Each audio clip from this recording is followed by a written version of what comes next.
Keyword রিসার্চের এই পর্বে আমরা দেখব how to find a topic. আমরা যারা এসইও শিখে ক্লায়েন্টের কাজ করব, সেই ক্লায়েন্টের কিন্তু অলরেডি ওয়েবসাইট থাকবে এবং সেই ওয়েবসাইটে আমরা কাজ করব। সো যেহেতু ক্লায়েন্টের অলরেডি ওয়েবসাইট আছে, ক্লায়েন্টের কিন্তু টপিক আগে থাকতেই সিলেক্ট করা আছে এবং তার ওয়েবসাইটটি নিশ্চয়ই কোনো না কোনো টপিকের উপর বানানো। তো সেই ক্ষেত্রে আমাদের টপিক খোঁজার আর কিছু নেই, আমরা সরাসরি কিওয়ার্ড রিসার্চের দ্বিতীয় স্টেপে চলে যাব। কিন্তু আমরা যারা একদম ফ্রেশার বা চাচ্ছি নিজে একটি ওয়েবসাইট একদম শূন্য থেকে তৈরি করতে এবং সেটাকে এসইও করতে, তাদের জন্য আমাদের অবশ্যই প্রথমে টপিক খুঁজে বের করা জরুরি। তো নতুন অবস্থায় অনেকেই আমাকে প্রশ্ন করে, ভাইয়া আমি একটি নতুন ওয়েবসাইট তৈরি করতে চাচ্ছি, আমি জানি না আমি কী টপিকের উপর ওয়েবসাইট বানাবো, আপনি আমাকে একটি টপিক সিলেক্ট করে দেন। এই ধরনের প্রশ্ন আমরা প্রায়ই শুনে থাকি। এইটার সবচেয়ে একটা বেস্ট সলিউশন আমি আপনাকে দিতে পারি বা বেস্ট সাজেশন আপনাকে দিতে পারি, সেটা হচ্ছে ফলো ইউর প্যাশন। প্যাশন মানে হচ্ছে আবেগ। আপনি আপনার আবেগকে ফলো করুন। কিভাবে? প্রতিটা মানুষই কোনো না কোনো বিষয়ে কোনো না কোনো টপিকের উপর এক্সপার্ট এবং সেটা ন্যাচারালি এক্সপার্ট। যেমন অনেক মানুষ আছে খুব সুন্দর করে সাইকেল চালাতে পারে, সাইকেলের বিভিন্ন স্ট্যান্ড দেখাতে পারে।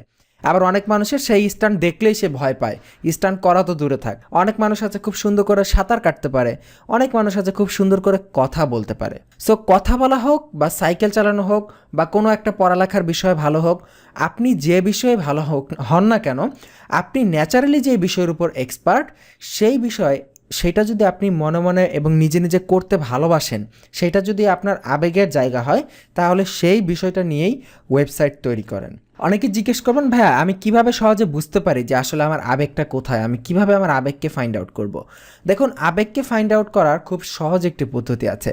সেটি হচ্ছে আপনি নিজেকে জিজ্ঞেস করুন, এমন কি কাজ আছে যেই কাজটা আপনাকে কেউ কোনো টাকা না দিলেও আপনি বিনা পয়সায় তাকে সেই কাজটা করে দিবেন এবং সারা দিন সেই কাজটা করতে পারবেন, বিন্দুমাত্র ক্লান্তিবোধ হবে না এবং বিন্দুমাত্র বিরক্তি ফিল হবে না সেই কাজের প্রতি। এমন যদি কোনো কাজ আপনি খুঁজে পান, তাহলে নিঃসন্দেহে চোখ বন্ধ করে ধরে নিন সেটাই হচ্ছে আপনার প্যাশন বা সেটাই হচ্ছে আপনার আবেগ। আপনার প্রতি আমার রেকমেন্ডেশন যে আপনার লাইফের ফার্স্ট কাজটা অ্যাটলিস্ট আপনার প্যাশন রিলেটেড ওয়েবসাইট হোক। কারণ হচ্ছে এইটা করলে আপনার বেশ ভালো একটা সুবিধা পাবেন, সেটা হচ্ছে আপনি যে কন্টেন্টগুলো তৈরি করবেন আপনার ওয়েবসাইটের, সেই কন্টেন্টগুলো হবে আপনার আবেগ রিলেটেড। আপনি আপনার ভালোবাসা থেকে সেই কন্টেন্ট ক্রিয়েট করবেন। অপরদিকে আপনার যারা কম্পিটিটর আছে ওই একই টপিকের উপর যারা কন্টেন্ট তৈরি করবে, তারা এসেছে কিন্তু মূলত টাকা ইনকাম করার জন্য, আর আপনিও এখানে টাকা ইনকাম করার জন্যই আসছেন। কিন্তু আপনার এটা আবেগের জায়গা, আপনার এই কাজটা করতে ভালো লাগে, তার মানে আপনি এটা আবেগের সাথে আনন্দের সাথে কাজটা করতে পারবেন। সো আপনার এই আনন্দের সাথে করা কাজ এবং আপনার যে কম্পিটিটর তার এই টাকা উপার্জনের উদ্দেশ্যে করা কাজ, এই দুইটা কাজের মধ্যে ডিফারেন্স অনেক থাকবে। মার্কেটিং সেক্টরে একটি চমৎকার প্রবাদ বাক্য রয়েছে, সেটি হচ্ছে passion will kill your competitor always. আপনার আবেগ আপনার কম্পিটিটরকে সবসময়ই কিল করে ফেলবে। দ্যাট মিনস আপনি যেটা প্যাশন নিয়ে করছেন, আবেগ নিয়ে করছেন, তার থেকে ভালো অন্য কেউ টাকার জন্য সেটা করতে পারবে না। কারণ এটা হচ্ছে আপনার প্যাশন, এটা হচ্ছে আপনার আবেগ। আপনি ন্যাচারালি এই বিষয়ে এক্সপার্ট, আপনি জোর করে এক্সপার্ট হননি। সো আপনার প্রতি আমার বিশেষ অনুরোধ যে আপনার লাইফের প্রথম ওয়েবসাইটটি অবশ্যই আপনার প্যাশন নিয়ে করুন এবং এতে করে আপনার সফলতার হার অনেক বেড়ে যাবে। এখন আমি আপনাকে একটা এক্সাম্পল দিচ্ছি যে প্যাশন নিয়ে কিভাবে ওয়েবসাইট করা যায়। ধরে নিলাম আপনি খুব ভালো সাইকেল চালাতে পারেন, এটা আপনার প্যাশন। এখন আপনি সাইকেল চালানো একটা ব্লগ করেন, কিভাবে সাইকেল চালাতে হয়, কিভাবে সাইকেল স্টান্ট করতে হয়, সাইকেলের বিভিন্ন খুঁটিনাটি বিষয়, এগুলো নিয়ে ওয়েবসাইট করেন। যেহেতু আপনার এটা প্যাশন, অবশ্যই আপনি সাইকেলের বিভিন্ন বিষয় সম্পর্কে খুব ভালো জানেন এবং এটা নিয়ে ওয়েবসাইট করলে আপনার অনেক বড় চান্স আছে এটা অনেক জনপ্রিয় হবে। অথবা ধরে নিলাম আপনি সায়েন্সের স্টুডেন্ট, কেমিস্ট্রির বিক্রিয়া খুব ভালো পারেন বা ম্যাথ খুব ভালো করতে পারেন, সেটা নিয়ে একটা ওয়েবসাইট তৈরি করেন। যারা এগুলো শিখতে চায়, যারা এগুলো কম বোঝে, তাদেরকে বোঝান, তাদেরকে বোঝানোর জন্য ওয়েবসাইট বানান, তাদেরকে ইনফরমেশন প্রোভাইড করেন, তাহলে দেখবেন তারা আপনার থেকে সহজে শিখতে পারে।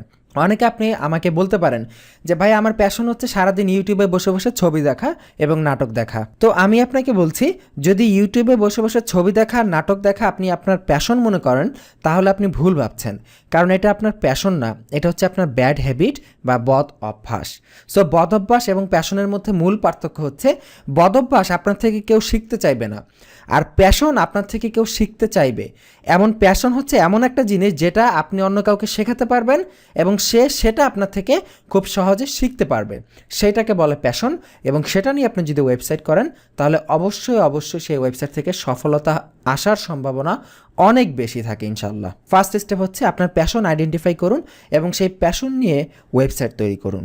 আপনি আমাকে এখন বলতে পারেন যে ভাইয়া প্যাশন আমি বুঝতে পারতেছি না, আমি প্যাশন আমার এইটা আছে, ঠিক আছে আমি বুঝতে পারলাম, কিন্তু এইটা নিয়ে ওয়েবসাইট কিভাবে করব, ব্যবসা কিভাবে করব, সেই বিষয়গুলো আমার মাথায় ঢুকতেছে না। সো আপনারা যদি এরকম সিচুয়েশন হয়ে থাকে দেন বিনা সংকোচে আমাদেরকে নক করুন, আমাদের সাথে কন্ট্যাক্ট করুন, আমাদেরকে জিজ্ঞেস করুন যে ভাইয়া কিভাবে আমি আমার প্যাশন নিয়ে ব্যবসা করতে পারি।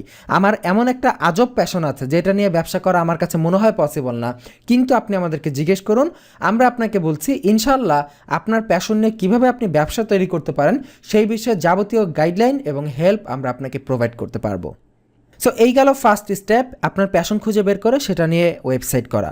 কিন্তু অনেকে আবার এমনও থাকবেন যে আপনি বুঝতেই পারবেন না আপনার কোনো প্যাশন আছে কি না। আপনি আমাকে বলতে পারেন যে ভাই আমার কোনো প্যাশন ট্যাশন কিচ্ছু নেই, আমি জানি না, এত কিছু জানতে চাই না, আমাকে আপনি সহজ কোনো পদ্ধতি দেখান যেই পদ্ধতিতে আমি ওয়েবসাইট তৈরি করার বিভিন্ন টপিক সহজে খুঁজে পাবো এবং সেখান থেকে ওয়েবসাইট বিল্ড করতে পারবো। এরকম যারা খুঁজছেন তাদের জন্য সবচেয়ে সহজ পদ্ধতি হচ্ছে গুগল সার্চ এবং আলি এক্সপ্রেস। এই দুইটা মাধ্যমে আপনারা খুব সহজে ওয়েবসাইটের টপিক খুঁজে বের করতে পারেন। যেমন আমি যদি ফার্স্টেই গুগলে গিয়ে সার্চ করি ওয়েবসাইট মেকিং টপিক আইডিয়া, এটা লিখে আমি যখন গুগলে সার্চ করলাম আমি দেখব আমার সামনে বেশ কিছু ওয়েবসাইট চলে এসেছে যারা বিভিন্ন ওয়েবসাইট তৈরি করার বিভিন্ন ট্রিক, বিভিন্ন আইডিয়া আমাদের সামনে উপস্থাপন করবে। যেমন এই যে প্রথমে একটি ওয়েবসাইট দেখা যাচ্ছে যে 100 creative idea for a website, তারপর আরেকটি ওয়েবসাইট দেখা যাচ্ছে 101 content idea for your website or blog, এখানে দেখা যাচ্ছে 101 টপিক আইডিয়া। তো আমি একটা ওয়েবসাইটে যাই, দেখুন আমাদের সামনে একটি ওয়েবসাইট ওপেন হয়েছে। নিচের দিকে যাই, এখানে দেখি এই যে দেখুন এই টপিকগুলো এখানে দেখাচ্ছে 100টা টোটাল টপিক। এখানে প্রথম যে টপিকটা আছে পার্সোনাল ব্লগ, আপনি পার্সোনালি একটা ব্লগ ক্রিয়েট করতে পারেন। আপনি সারাদিন কি করেন, কি খান, কোথায় যান, কোথায় শপিং করেন, কার সাথে মেশেন, এগুলো নিয়ে পার্সোনাল ব্লগ করা যায়। অনেকে আমাকে জিজ্ঞেস করতে পারেন যে ভাই এটা কোনো কথা বললেন, আমি কি করি, কি খাই, কোথায় যাই, এগুলা নিয়ে ব্লগ করলে এগুলা কে দেখবে, কে পড়বে? কিন্তু ভাই আপনি জাস্ট ইউটিউবে দেখেন, ইউটিউবে সার্চ করেন যে vlog, personal vlog, VLOG। Personal vlogging মানে হচ্ছে ওই লোকেরা, ওই সেলিব্রিটি বা ওই ব্যক্তি কোথায় যায়, কার সাথে মিশে, কোথায় শপিং করে, কোথায় ঘুরতে গেল, এগুলাই সারাদিন ভিডিওতে দেখাতে থাকে এবং এগুলোতে million million view, like, share, কমেন্টের অভাব নাই। আপনি আমাকে বিলিভ করছেন না? জাস্ট ইউটিউবে গিয়ে সার্চ করেন ভ্লগ লিখে, VLOG, দেখবেন অনেক জনপ্রিয় ভ্লগারের ভ্লগ সেখানে পেয়ে যাবেন, যেখান থেকে আপনি দেখবেন তারা সারাদিন কি করে কি না করে ওগুলাই দেখায় এবং ওগুলার প্রতি কত ভিউ আছে। এরপর একটা আইডিয়া দিয়েছে your own company website, fine, এটা আমার যদি কোনো কোম্পানি থেকে সেটার ওয়েবসাইট করতে পারি। এরপরে how to do something website, এমন একটা ওয়েবসাইট করবেন যেখানে শুধুমাত্র হাউ টু রিলেটেড কন্টেন্ট থাকবে, যে how to do this, how to do that, কীভাবে এটা করা যায়, কীভাবে ওইটা করা যায়, যেমন how to drive a car, then how to tie a tie, then মানে হাউ টু রিলেটেড বিভিন্ন কন্টেন্ট, এখানে কন্টেন্টের কোনো অভাব নেই। এরপরে রিভিউ সাইট হতে পারে, যারা অ্যামাজন অ্যাফিলিয়েট করেন, এই যে দেখুন এখানে অ্যামাজন অ্যাফিলিয়েটের কথা বলেই দিয়েছে অলরেডি। সো তারা অবশ্যই রিভিউ সাইটের সাথে মানে ব্যাপকভাবে পরিচিত। রিভিউ সাইট হচ্ছে বিভিন্ন প্রোডাক্টের রিভিউ দেয়া, যে এই প্রোডাক্টটা ভালো নাকি খারাপ, এই প্রোডাক্টটা ভালো নাকি খারাপ, এইগুলোর রিভিউ দেয়া। এই ধরনের ওয়েবসাইট করা যায়। অ্যাডভেঞ্চার ব্লগ করা যায়, ধরুন আপনি খুব ভ্রমণপ্রিয় মানুষ বা বিভিন্ন অ্যাডভেঞ্চার পছন্দ করেন, এই অ্যাডভেঞ্চার নিয়ে একটা ব্লগ করলেন।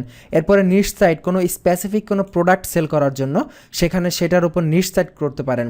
নিশ মানে হচ্ছে কোনো স্পেসিফিক কোনো একটা টপিক, এই যে আমরা বলতেছি না টপিক টপিক টপিক, এই টপিকের স্পেসিফিক টপিককে নিশ বলা হয়। যেমন ধরুন আমি ফুটবলার ফ্যান, সো আমার নিশ হচ্ছে এখানে ফুটবল। আবার আরেকজন ক্রিকেটের ফ্যান, তার নিশ হচ্ছে এখানে ক্রিকেট। অথচ ফুটবল এবং ক্রিকেট দুইটা কিন্তু একই ক্যাটাগরির দুইটা প্রোডাক্ট। যেমন ফুটবল, ক্রিকেট দুইটাই হচ্ছে স্পোর্টস ক্যাটাগরির দুইটা অংশ। ফুটবলও স্পোর্টস ক্যাটাগরির, ক্রিকেটও স্পোর্টস ক্যাটাগরির, কিন্তু স্পোর্টস ক্যাটাগরির মধ্যেই দুইটা আলাদা নিশ।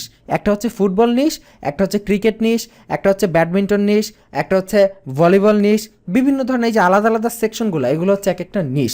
তো এইরকম আলাদা কোনো নিশের উপর আমরা ওয়েবসাইট তৈরি করতে পারি। এরপরে অনলাইন পোর্টফোলিও সাইট, এখানে game development blog, painting art website, এখানে ড্যান্সিং সাইট, এখানে ভিডিও গেম সাইট, এখানে ফ্রুগাল ওয়েবসাইট। আচ্ছা দেখুন, এই যে ফ্রুগাল ওয়েবসাইট, এটা একটা খুবই ইন্টারেস্টিং ওয়েবসাইট। যেমন দেখেন, এই ধরনের ওয়েবসাইটও অনেক প্রচুর জনপ্রিয় ওয়ার্ল্ডে। How to save money as a college student, college student হিসেবে কীভাবে টাকা বাঁচাতে হয়, এগুলো নিয়ে ওয়েবসাইট আছে, গুগলে সার্চ করলেই পেয়ে যাবেন। এরপরে অ্যাজ এ সিঙ্গেল মমরা কীভাবে টাকা বাঁচাবে, তারপরে কিভাবে অন্য লোককে কোনো জিনিসপত্র না কিনে তাদের কাছে ধনী হওয়ার ভাব ধরবেন, এই টাইপের আনকমন জিনিস নিয়ে ওয়েবসাইট তৈরি করা যায়। এবং দেখুন, এখানে এরকম 100টা আইডিয়া আছে, এখানে এরকম 100টা আইডিয়া পেলেন, আপনি আবার অন্য ওয়েবসাইটে 101টা আইডিয়া পাবেন। তো এরকম বিভিন্ন ওয়েবসাইট থেকে আপনি খুব ইজিলি আপনার কী বিষয়ের উপর ওয়েবসাইট বানাবেন সেই কন্টেন্টের বা সেই টপিকের আইডিয়া খুব সহজে এই ওয়েবসাইটগুলো থেকে পেয়ে যাবেন। এই গেল ফার্স্ট মেথড। এবং এটার যে দ্বিতীয় মেথড সেটা হচ্ছে AliExpress। তো আমরা AliExpress.com-এ যাই। AliExpress.com হচ্ছে মূলত একটি ই কমার্স সাইট। এখানে এটা ওয়ার্ল্ডের অন্যতম জনপ্রিয় একটি ই কমার্স সাইট। এই ওয়েবসাইটের সবচেয়ে সেরা বৈশিষ্ট্য হচ্ছে, মানে আমাদের কাজে লাগবে কোন দিক দিয়ে, সেটা হচ্ছে এই যে বাম পাশে দেখুন ওদের অনেকগুলো ক্যাটাগরি আছে, এই ক্যাটাগরিগুলো আমার সব থেকে বেশি কাজে লাগবে। এখানে দেখুন ওমেন্স ক্লথিং, এটা একটা ক্যাটাগরি, মেন্স ক্লথিং। এই ক্যাটাগরিগুলো থেকে আপনি ধারণা পাবেন যে এইটার উপরে আমার ইন্টারেস্ট আছে কিনা। যদি এইটার উপর আমার ইন্টারেস্ট থাকে তাহলে আমি এইটার উপরেই ওয়েবসাইট বানাবো। যেমন এখানে দেখুন কম্পিউটার অফিস সিকিউরিটি, এই ক্যাটাগরি, এটার উপর মাউসের কার্সার রাখলে বাম পাশে দেখবেন অনেকগুলো বিগ ক্যাটাগরি, মানে এই ক্যাটাগরির আন্ডারে আরও অনেকগুলো ক্যাটাগরি চলে আসবে। যেমন ল্যাপটপ ট্যাবলেটস, এইটা নিয়ে একটা, তারপরে ল্যাপটপ ট্যাবলেটের অ্যাক্সেসরিজ একটা, স্টোরেজ ডিভাইসেসগুলো একটা, সিকিউরিটি অ্যান্ড প্রোটেকশন নিয়ে একটা, যেখানে সার্ভেলেন্স প্রোডাক্টগুলো আছে, সিসি ক্যামেরা, তারপরে অফিস ইলেকট্রনিক্স, এইটা একটা ক্যাটাগরি, নেটওয়ার্কিং রিলেটেড প্রোডাক্টগুলো, এটা একটা ক্যাটাগরি। এইখান থেকে আপনি একটা মেইন ক্যাটাগরির আন্ডারে অনেকগুলো সাব ক্যাটাগরি সম্পর্কে জানতে পারবেন, এবং ক্যাটাগরিগুলো দেখলে আপনি বুঝতে পারবেন যে এই ক্যাটাগরিতে আমার কোনো ইন্টারেস্ট আছে কি না। যদি ওই ক্যাটাগরিতে আপনার কোনো ইন্টারেস্ট থাকে, আপনার ওই ক্যাটাগরিটাকে পছন্দ হয়, আপনি ওই ক্যাটাগরি নিয়েই কাজ শুরু করে দিতে পারেন।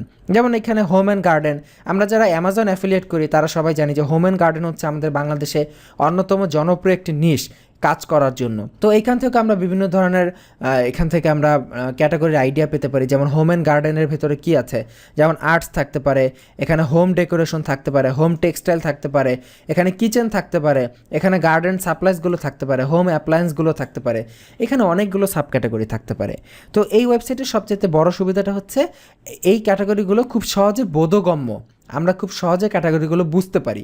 অনেকে আছে এরকম, অনেক ই কমার্স সাইট আছে যেরকম Amazon.com, তারপরে বিভিন্ন ই কমার্স সাইট থেকে আমরা হেল্প নেই। তবে আমার পার্সোনাল প্রেফারেন্স হচ্ছে AliExpress.com। এখান থেকে আমরা খুব সহজে ক্যাটাগরিগুলো দেখে এখান থেকে আইডিয়া নিতে পারি। এখান থেকে যখন আমি আইডিয়া পেয়ে যাব, সেই আইডিয়ার উপর আমি ওয়েবসাইট বিল্ড করতে পারবো। সো এই হচ্ছে সিস্টেম, কিভাবে একটি আপনি যখন ওয়েবসাইট তৈরি করার প্রাথমিক পর্যায়ে থাকবেন বা কিওয়ার্ড রিসার্চের প্রাথমিক পর্যায়ে থাকবেন, তখন টপিক খুঁজে পাবেন। এখন আমি আপনাকে একটা মেইন বিষয় বলছি যে টপিক কিন্তু বিভিন্ন ধরনের হতে পারে। যেমন আপনি যখন মেইন ওয়েবসাইটটা শুরু করবেন, আপনার কোনো ওয়েবসাইট নাই, সম্পূর্ণ নতুন একটা ফ্রেশ ব্র্যান্ড নিউ ওয়েবসাইট আপনি শুরু করবেন, তার জন্য আপনি ওয়েবসাইটের একটা মেইন টপিক থাকবে। যেমন আমি আপনাকে AliExpress থেকেই দেখাই। ধরে নিলাম আমরা হোম গার্ডেন ফার্নিচার এই টপিকের আন্ডারে একটি ওয়েবসাইট শুরু করব। আমার ওয়েবসাইটের মেইন টপিক হবে হোম গার্ডেন ফার্নিচার। এখন এই হোম গার্ডেন রিলেটেড আমি ওয়েবসাইট করলাম, কিন্তু ওয়েবসাইটে তো আমাকে বিভিন্ন পোস্ট লিখতে হবে নিয়মিত, বিভিন্ন টপিক নিয়ে, বিভিন্ন ছোট ছোট টপিক নিয়ে। সেই টপিকগুলো কীভাবে পাবো? সেই টপিকগুলো এই যে সাব ক্যাটাগরি, ধরে নিলাম হোম গার্ডেনের আন্ডারে আমরা কিচেন নিয়ে কাজ করব। তো কিচেন রিলেটেড আমরা বিভিন্ন প্রোডাক্টের আমরা এখানে পোস্ট লিখব। যেমন বেকওয়্যার নিয়ে একদিন পোস্ট লিখতে পারি, এখানে ড্রিঙ্কওয়্যার নিয়ে নিতে পারি, কিচেনের টুল অ্যান্ড গ্যাজেট যেগুলো আছে সেগুলো নিয়ে লিখতে পারি। আবার আমি যদি এখানে টুলস অ্যান্ড গ্যাজেটে ক্লিক করি তাহলে দেখব কিচেনের বিভিন্ন মানে টুলস অ্যান্ড গ্যাজেট যেগুলো আছে, যে দেখুন বিভিন্ন টুলস অ্যান্ড গ্যাজেট, এই যে আদা মশলা পেশার জন্য, তারপরে যে এই যে একটি চমৎকার প্রোডাক্ট দেখতে পাচ্ছি যে বিভিন্ন বোতলের মুখ খোলার জন্য টুলস, এই যে টুলসগুলো। তারপরে এই যে বিভিন্ন, এই যে এখানে দেখা যাচ্ছে মেবি টেম্পারেচার মিটার, বা এখানে কিচেন টাইমার, কুকিং টাইমার দেখা যাচ্ছে, এই যে কুকিং টাইমার। তারপরে এখানে দেখা যাচ্ছে যে reusable gas range stove top burner. এই যে এখানে বিভিন্ন ধরনের প্রোডাক্ট আমরা দেখতে পাচ্ছি। আবার বাম পাশে দেখেন এই যে বিভিন্ন ধরনের প্রোডাক্ট আছে। আমরা চাইলে এইখান থেকে ক্যাটাগরির ধারণা নিয়ে এগুলো নিয়ে এক একটা আলাদা আলাদা ইন্ডিভিজুয়াল পোস্ট লিখতে পারি। তার মানে হচ্ছে একটা তো গেলো আমাদের ওয়েবসাইটের মেইন ক্যাটাগরি, যে আমাদের ওয়েবসাইটটা মেইনলি কী টপিকের উপর হবে। এবং তারপরে হচ্ছে সেই টপিকের আন্ডারে সাব টপিক, যেই টপিকগুলো ব্যবহার করে আমরা ওয়েবসাইটে পোস্ট ক্রিয়েট করব এবং সেই সাব টপিকগুলোর এক একটা কিওয়ার্ড টার্গেট করা থাকবে যাতে করে ওই পোস্টগুলো গুগলের র্যাঙ্কিংয়ে আসে। এইভাবে আমরা পুরো কিওয়ার্ড রিসার্চটি করব। সো আশা করি কিভাবে টপিক খুঁজে বের করতে হয় আপনাদের মাথায় কিছুটা হলেও প্রবেশ করেছে। আগামী পর্বগুলো যখন আমরা দেখব এবং পুরো কিওয়ার্ড রিসার্চটা যখন কমপ্লিট হবে তখন আপনারা আরও ক্লিয়ারভাবে বুঝতে পারবেন। তো আজকের পর্ব এই পর্যন্তই, আগামী পর্বের আমন্ত্রণ জানিয়ে শেষ করছি। ভালো থাকবেন, আল্লাহ হাফিজ।